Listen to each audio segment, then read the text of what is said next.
Hello there. Happy Monday morning, and welcome to another episode of the ToddCast. I'm full disclosure of when I'm taping. It is Sunday evening. We are likely, it feels as if there is real momentum to get a deal to open the government. It seems like we're very close here. Actually working a weekend. The fact that the House, of course, hasn't been around in weeks. But the Senate actually, instead of going home for the weekend, stayed in, and perhaps it did some good because it does appear we're close. What is close? Is it going to be later on Monday? Is it on Tuesday? Clearly, I think the air travel threats, whatever you want to look at them, some Democrats say that Sean Duffy at the Transportation Department is playing politics. Sean Duffy says he's just taking his advice from the FAA. We here at the ToddCast like Leland Vitter's idea from News Nation, where Leland suggested, why are we cutting any commercial flights first? Cut all private air travel first. Let the rich people have to fly commercial. They'll get angry at the members of Congress that some of them think that they own, and maybe it'll get resolution even faster. That was a good idea. I don't know why there hasn't been, especially both parties claim to be populist these days, right? So act like it, right? Actually behave like a populist. But in all seriousness, I think we're close, and there's a variety of reasons. Neither party can afford for this to drag on. I think, Chris Murphy probably wishes he didn't say the following right after the big night that Democrats had last week in the elections. He goes, well, now it's to our advantage to keep the government closed. It is, there's no doubt there's a lot of progressives that are putting pressure, don't want Democrats to quote unquote give in yet. Don't do this. This is, and look, I have been wrong about this. Democrats have had a stiffer spine than I expected. Part of it is the more centrist wing of the Democratic Party is just a smaller group of people, right? There are a couple of senators that normally would have been in the middle of this who are no longer in the United States Senate as Democrats anymore. And that's Kyrsten Sinema and Joe Manchin. So that's two less senators there that might have cut that deal. So it is, but obviously Republicans know this is hurting them. Why the president is trying to play hardball with SNAP benefits is a real head scratcher to me. The fact that the administration over the weekend ordered states who were trying to pay the benefits in full, essentially abiding by one court ruling, were suddenly being told not to fulfill that by the feds. That's a head scratcher. It goes back to, I think, the administration, and this is the weird coalition that Trump put together, right? Trump's winning coalition includes quite a few voters that are on SNAP benefits, quite a few voters that are on Medicaid, quite a few voters that do need government assistance to live. And you still have people sort of that come from maybe you call it the Heritage Foundation wing of the party, or from some other, the super Ayn Rand libertarian wing of the party that says government shouldn't be doing this, and that most government, there's the stereotype that somehow people on government assistance are somehow lazy or somehow, not deserving of this need, or not in a situation. So it is, I think this is a case where, boy, this is just a bad politics for the Trump administration, what they're doing here, and those that are trying to guide this and trying to weaponize government benefits as some stereotype from the 80s and the welfare queen and all that nonsense that took place back in the 80s and 90s when people were trying to stereotype those on government benefits, particularly those activists on the right. What has made, what got Trump into power was him sort of stopping that kind of class warfare from the right, stopping attacking Social Security or attacking those on Medicare, and pronouncing that he wasn't going to touch those things. Now, the Republican Party has, and I think they're paying a price for it. But then to actively not, again, this is just a head scratch politically, and it gets at something that I think where you can feel the growing coverage of, which is what's going on with the president. He pronounced himself all last week was saying that somehow the affordability issues that Democrats successfully ran on in all of these, particularly in New Jersey, New York City, and Virginia, that somehow it was a con job, that somehow this wasn't true. And he comes out there and essentially claiming the economy is better than it is. I mean, it is as if there's Biden advisors suddenly advising Donald Trump when all the Biden economic advisors would say, hey, pay no attention to cost of living issues. This is just the right wing spinning it. This economy is great. And there's so many people with jobs. The unemployment rate is low. And they came across extraordinarily out of touch. Well, guess what? Donald Trump now looks extraordinarily out of touch. And the way he's speaking about it, it's so out of touch that you have to say, hey, what's going on here?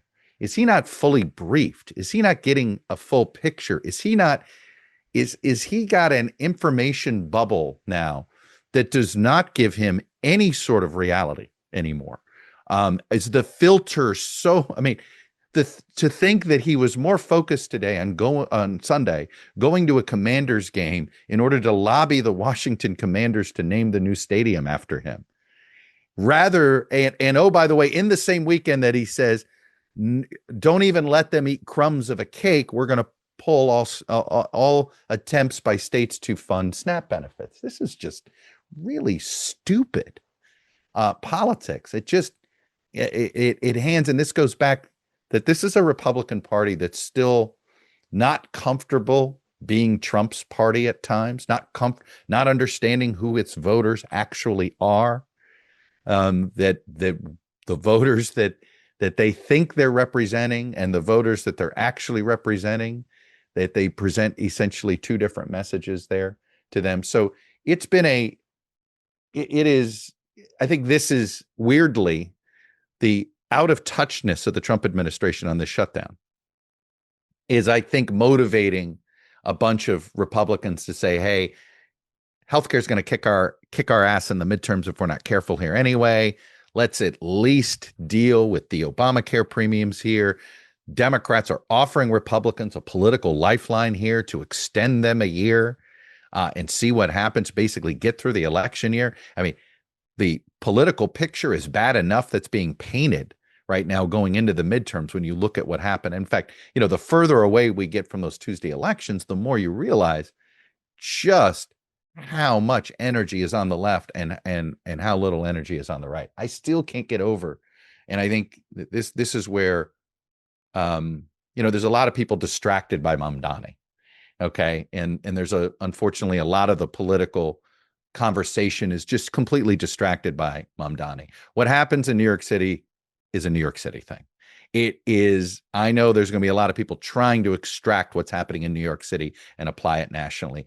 And anybody that tells you that was the most important election, by the way, not the other two, but that what happened somehow in New York City is more important than anything else, they have their own agenda. They want it. They're trying to will it to be. I saw Barry Weiss put out her weekly email from the Free Press that's now, I guess, owned by the Ellisons. I'm not sure if it's an independent organization anymore. But she came out and said the single most important, the most important election was New York. I mean, it is such a New York-centric thing. It's clear this is a person that doesn't really live in the rest of the country, doesn't live in this is not the most important election. I know there are folks that want it to be. They want this to be the conversation. They want this to be the debate. There are progressives that want Mamdani to be seen as sort of the shining star of the left. And there are folks on the cultural right that want the same thing. And so when you see people trying to make the Mamdani election somehow more important than anything else, it usually tells you more about their own politics than the reality of the situation. The reality of the situation, and the single most important result, I would argue, was in the state of New Jersey because of the following issue that happened. The Republican candidate for governor got more raw vote. Jack Ciattarelli got more raw vote, about 100,000 more, than he got 4 years earlier when running against Phil Murphy.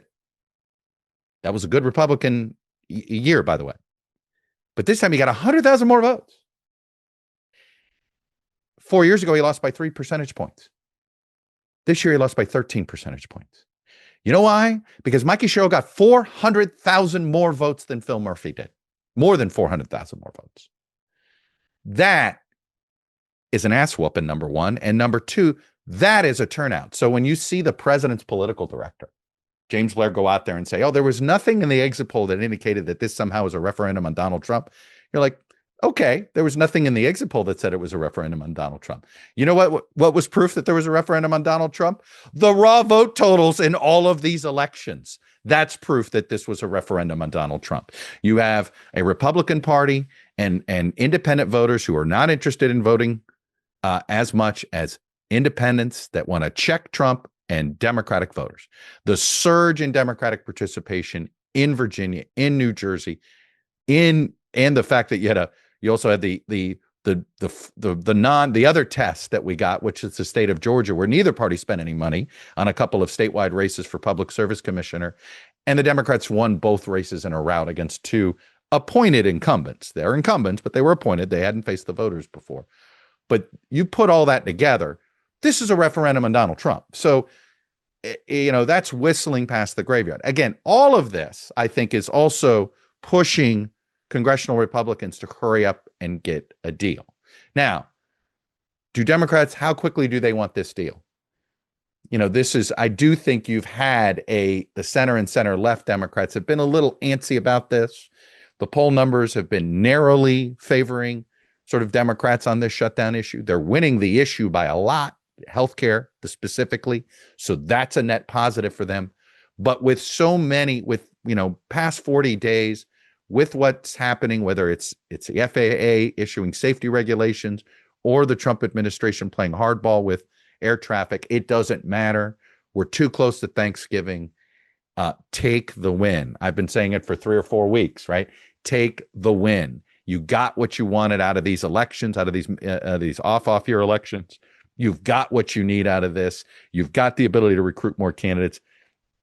You get mired here and you start impacting more and more everyday people, then it looks like you really just want the issue rather than the solution. And if you've got a half measure here that guarantees these Obamacare subsidies for another year, you're going to get full SNAP benefits paid immediately. You're going to get these folks paid for. You take the deal. You take the deal. You've got the win. You take the deal. So it does appear as if things are getting close. But I'll tell you, the other thing that I'm watching for now, and as the pivot to out of this is this, and to me, it was going to be this is the big test out of these off year elections. Is this the beginning of Donald Trump's lame duck period in his presidency? And for it to begin, Republicans have to bail on him, right? So we've already seen, he tried to say, nope, nix the filibuster, don't cave in to the Democrats, just reopen the government on its own, and we'll have this debate about Obamacare later. And Senate Republicans said no. They felt comfortable enough on that issue, and they had enough votes there. I mean, look, you had the people who are the most sensitive to not ever disagreeing with Donald Trump are folks, it turns out to be Jim Banks, Josh Hawley, right? Rick Scott. You sort of see, and we know who that wing is. In many cases, it's the senators that voted for Rick Scott instead of John Thune, right? Those that voted for John Thune wanted him to protect as much of the institution of the Senate as was possible in the Trump era. What that really means is just simply protect the filibuster. And that's about all Thune has done, right? He did not protect his members from making bad votes on Pete Hegseth and making bad votes on Tulsi Gabbard or making bad votes on RFK Jr. These are things Mitch McConnell would actually never allowed his Republican senators, I think, to vote on those guys. I think he would have found a way to kill them sooner. Thune wasn't going to do that. That's his way of trying to appease the Trump White House. But he is going to hold firm on the filibuster, and we've seen that. So is that the beginning of Republicans showing an ability to want to distance themselves from Trump? I'm not sure I'm there yet, but I do think this is where we are headed. This episode of the Chuck ToddCast is brought to you by Wild Grain. Wild Grain is the first bake from frozen subscription box for artisanal breads, seasonal pastries, and fresh pastas. Plus, all items conveniently bake in 25 minutes or less. Unlike many store-bought options, Wild Grain uses simple ingredients you can pronounce and a slow fermentation process that can be easier on your belly and richer in nutrients and antioxidants. Wild Grain's boxes are fully customizable. They're constantly adding seasonal and limited time products for you to enjoy. In addition to their classic box, they now feature a gluten-free box and a plant-based box. I checked out the gluten-free box, and let me tell you, they have a gluten-free sourdough bread. We got 2 loaves of it, and we've done 1 loaf already. It's a cranberry and almond sourdough bread. It's like the best raisin bread you've ever had, except it's not raisins. It's hit or miss if you mess around in the gluten-free bread world. This is a hit. This is well done. It's not heavy. It doesn't feel like a rock. Anyway, I was impressed. So look, for a limited time, Wild Grain is offering our listeners $30 off your first box, plus free croissants in every box when you go to wildgrain.com/ToddCast to start your subscription. $30 off your first box when you go to wildgrain.com/ToddCast. That's wildgrain.com/ToddCast, or simply use the promo code ToddCast at checkout. Always use the code, get the discount. I'm telling you, it's excellent, excellent bread. And it is, the way the way the Trump administration's handled this shutdown has been terrible politics for the Republicans, right?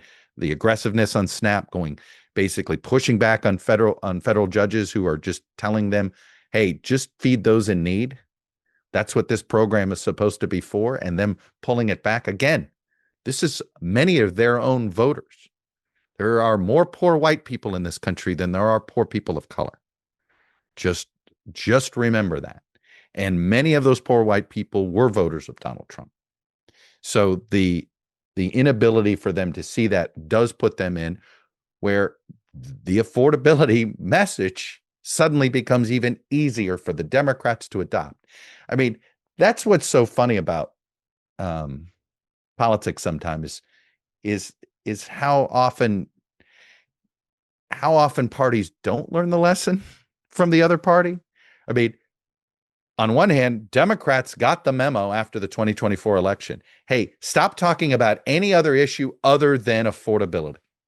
And by God, whether it was progressives on Mamdani or milquetoast moderates like Mikey Sherrill and Abigail Spanberger, they all got the memo, and it worked, and worked big time. When you look at independent voters, you can see it there. When you look at a fact that in the exit poll, 1 in 4 voters who approved of the job Republican Governor Glenn Youngkin was doing in Virginia voted for Spanberger, that tells you that the affordability message was something that penetrated the culture war stuff that Winsome L. Sears ran on, and that some in the MAGA world believe still can help them. Didn't work at all. So it is the fact that the Trump White House, who got back to the White House on affordability issues, on painting Kamala Harris as more worried about them than your issues at the grocery store. Now it's Donald Trump that's more worried about his name on the Commander Stadium, his own crypto businesses, trying to get a peace prize. By the way, it's interesting to me that FIFA, and I don't know if you caught this, but FIFA, that the organization that runs world soccer, essentially the entity in charge of the World Cup, the United States, along with Mexico and Canada, is jointly going to be hosting the World Cup next year. It's going to be an extraordinary event, and one that's turning more precarious, right? What's ICE going to do? Are they going to use World Cup events to try to aggressively deport people that they think don't belong here? So we've got a mess potentially building with the World Cup, but there's also a lot of excitement here. Well, FIFA's known as perhaps the most corrupt international sports body there is. Maybe the IOC after Salt Lake had the belt of being the most corrupt international sports institution. But it looks like when you look at where the World Cup has been, right, when it's been in Russia and it's been in Qatar, two places that arguably should never have been hosts, but they were bribed. I mean, it is, everybody knows FIFA's for sale. Well, what's FIFA doing? They're creating a peace prize. And apparently there's going to be an event at the Kennedy Center sometime this year so they can give Donald Trump the FIFA Peace Prize. Again, Donald Trump, more worried about a grand ballroom, more worried about putting gold, lame all over the White House, more worried about putting new gold lettering identifying which door belongs to what. We've got the new titling of the Oval Office. More worried about to see if he can get international acclaim, to see if he can get his name on a building just before he passes away, his name in a football stadium. All of that are things that he's focused on that doesn't have to do with your electric bill or your grocery bill or your rent or your mortgage or your ability to find a mortgage that's affordable. And so as the Trump White House continues to sort of be more obsessed with image, culture, his celebrity, all of that, his retribution campaign, you've got a bunch of elected Republicans on Capitol Hill that realize they got a break from him. It's not easy, right? Because, in some ways, we saw it even on election day last week. If Trump can't get Trump voters to the polls, Republicans get killed. If he goes out of his way not to support you, like he did to Winsome Earl Sears, that costs you 3 or 4 points. Now, even if he had done a bunch of stuff for her, maybe Spanberger wins by 12 instead of 15, because maybe turnout in the rural areas is a little bit better. And that if you do break with him too publicly, he'll go to war trying to stop you. But the fact of the matter is, it's going to be better politics to break from him on something. And what does that look like? Well, let me give you one example. Down in Georgia, Brian Kemp's got a super PAC, the governor, outgoing governor there. He's got a candidate that he believes can win that Senate seat and knock off Jon Ossoff, the Democratic incumbent. His candidate is Derek Dooley. Derek Dooley's the son of legendary Georgia football coach Vince Dooley. Derek Dooley tried a little head coaching himself. Didn't go as well as his dad's stints did. He was at Tennessee as the most prominent spot that he went. But what was interesting is that the Kemp Super PAC did an ad boosting Derek Dooley for Senate. And the ad blamed both congressional Democrats and Republicans for the shutdown, because there are 2 members of Congress, Republican members of Congress, in the primary field against Derek Dooley. And of course, there's an incumbent senator, Democratic senator, in Jon Ossoff. So here's Dooley wanting to put all of the Washington crowd, Democrat and Republican, and Kemp into one bucket. Well, the congressional Republicans are quote unquote furious about this, right? Buddy Carter and Mike Collins are upset about this. Almost called him by his dad's name, Mac. And Mike Collins are upset about this, the 2 Republican candidates running in that primary in Georgia. But I'll tell you, I think it's smart politics on Dooley's part, right? I think being associated with Washington, particularly being associated with Washington Republicans right now, when the economy is upside down, when right track, wrong track's upside down, when the president's job rating is upside down, why do you want to be associated with congressional Republicans, especially House Republicans right now, who have just completely abandoned their duties? I think Mike Johnson has made an incredible fatal error here in how he's conducted himself during the shutdown. Obviously, he's, we've said this, he's a spino, speaker in name only. And in some ways, the only spine he has is Trump's right arm, because Trump appears to be a puppeteer to Mike Johnson. He doesn't ever question anything out of the White House. He doesn't ever question any strategy. Essentially, he didn't want to be here. If it was all about squeezing Senate Democrats and making this about Chuck Schumer, he went ahead and agreed with the White House policy. Now, look, he wouldn't be speaker without Donald Trump. So in some ways, he understands where his political bread is buttered. But he has made his life so much harder for congressional Republicans that are running for reelection or running for higher office. And so this entire sort of 3 weeks, and I'd say the last 3 weeks, right, about the last week before the elections themselves, we sort of saw the test, and then the bizarre reaction of Donald Trump, where he, clearly is doesn't have, he either doesn't have grasp on reality or is trying to alter reality, right? And unfortunately, given the president's age, none of us know for sure what the situation is, other than, these little anecdotes. I mean, the same thing the right used to beat up Joe Biden and show him forgetting words, mispronouncing, calling things other things. Like Donald Trump last week went to Miami to talk about South America and he kept talking about South Africa. And he kept saying it over and over again. Well, imagine if Joe Biden done, oh, wait, we did have moments where Joe Biden did this and it became a huge thing on the right. And now you've got people on the right going, oh my God, they're overdoing it. They're trying to make a big deal. I saw somebody from the world of real clear politics say, all of a sudden mainstream media cares about this. They didn't care about Joe Biden, of which I would say, well, first of all, do two wrongs make a right? If you believe there should have been intense coverage of Joe Biden's mental declines while he's president, then of course you should believe that another 80-year-old president should have get tough coverage that you were calling for before, unless you're a partisan, right? This is how you find out who in the media is actually partisan, right? When they call for one thing when one side is president, but then they complain when it's being done to the other president. So, be careful letting your bias show there. I would say it's not very clear which side, or maybe I would say you're being really clear about which side of the aisle you're trying to report from. And I just, come on now. We know a president falling asleep in the middle of meetings is not a small thing. It's kind of a big deal, especially a president that we know has been Mr. Energizer Bunny.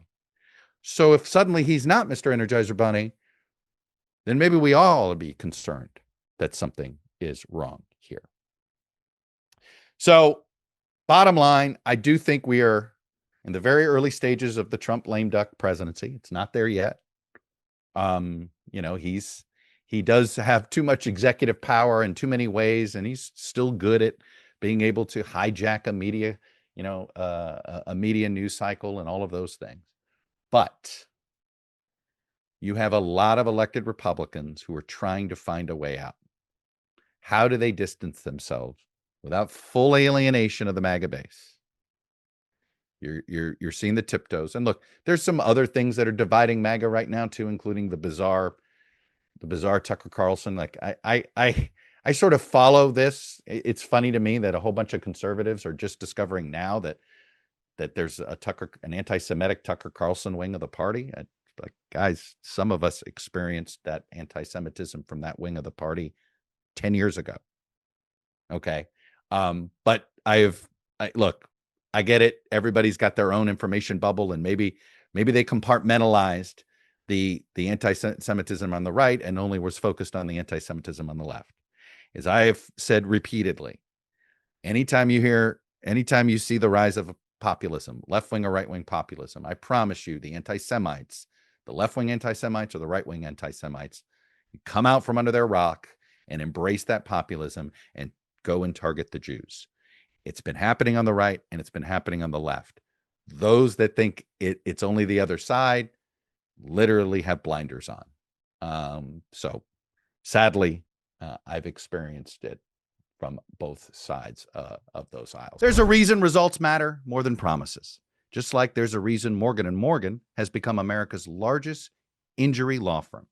For the last 35 years, they've recovered $25 billion for more than 500,000 clients. It includes cases where insurance companies offered next to nothing, short of shortchanging, seeing if they could get away with it.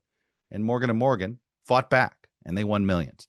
In Pennsylvania, one client was awarded $26 million. It was a staggering 40 times the amount that the insurance company originally offered. That offer, $650,000, whatever it took to sort of get away without paying.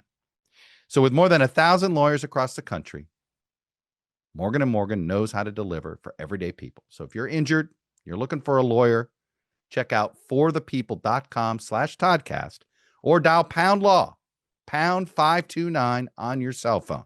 And remember, all law firms are not the same. So give Morgan & Morgan a look. Their fee is free unless they win.